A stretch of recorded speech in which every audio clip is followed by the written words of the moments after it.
Well, let me tell you about a friend of mine who lives in Calgary. Her name is Shannon Duke.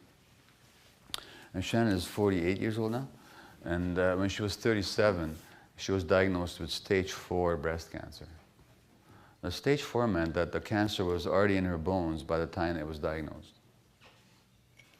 At that time, she had 2 young children, aged 1 and 3, and married to a well-to-do businessman. She herself was a very high-functioning executive for Microsoft in Calgary. And then she's diagnosed. She had the perfect life, perfect marriage, perfect home, of course. And then she's diagnosed. And healthy, physically, fit, always ate well. And then she's diagnosed with stage 4 breast cancer. And she has a transformation. Now, she gets the best medical advice she can get anywhere in North America, and she traveled to New York and elsewhere. And she got the best medical treatment, and with that, she was given 1 year to live, because that's the prognosis. Stage 4, despite the medical treatment, chances are you'll be dead in 1 year. Now, a year ago in February, just a year ago now, Shannon traveled to the Napa Valley of California with some of her friends, and they celebrated her 10th year survival and her 47th birthday.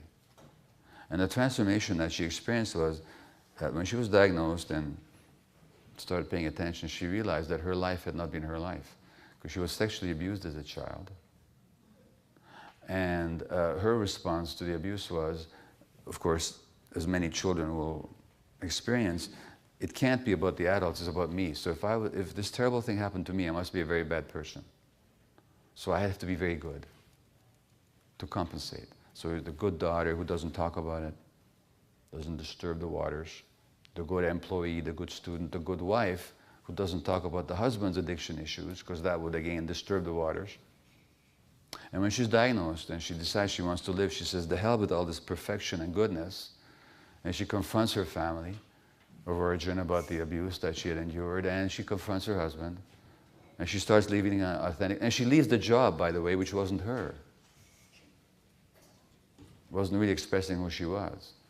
Now, 11 years later, the cancer is still in her bones, but it's completely inactive. But she knows that if she wants to stay alive, she needs to stay authentic. So that I believe that many of these issues are reversible. I'm not promising a cure here to anybody, but Shannon really underwent a major self-journey.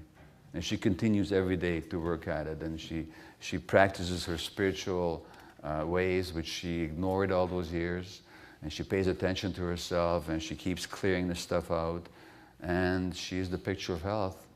Her and I give workshops together sometime.